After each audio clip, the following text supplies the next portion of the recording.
మంచి ఫ్రెండ్స్ దొరికారు. నేను చెప్తే నువ్వు చెప్పే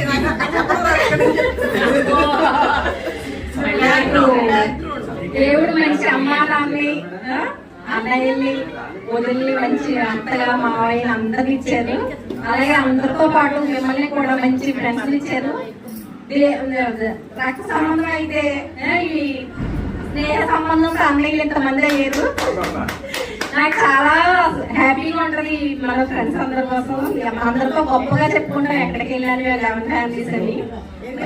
మన ఈ ఫ్యామిలీ వల్లే మనకి బయట మనకి చాలా మర్యాద దొరుకుతుంది. మనందరూ ఇలా కలిసి ఉండడం వల్ల మనకి చాలా బలంగా ఉంటున్నాం. అందరం ఎవరికేం వచ్చినా హెల్ప్ చేసుకుంటాము. కరోనా వచ్చినప్పుడు మా ఆయన అందరూ బాగా చూశారు. అప్పుడు చాలా హ్యాపీగా ఫీల్ అయ్యాను నేను. కరోనా వచ్చిందన్నా బాగా వచ్చిందన్న. బయటపడ్డాను మా నేను చాలా హ్యాపీగా ఉన్నాను.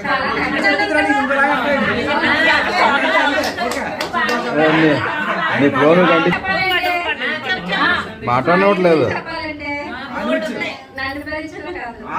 వాళ్ళ అమ్మని నాన్న ఎలా చూస్తారో వాళ్ళ తమ్ముడిని ఎలా చూస్తారో మా ఫ్యామిలీ మా అమ్మ మా అన్నయ్య కూడా అలాగే చాలా అందుకే నేను చాలా అదృష్టం చేసుకున్నాను. అమ్మని కూడా ఇప్పుడు అని చూడగలుగుతున్నా అంటే చాలా అదృష్టం చేసుకున్నాను. వేరే కూడా అలాగే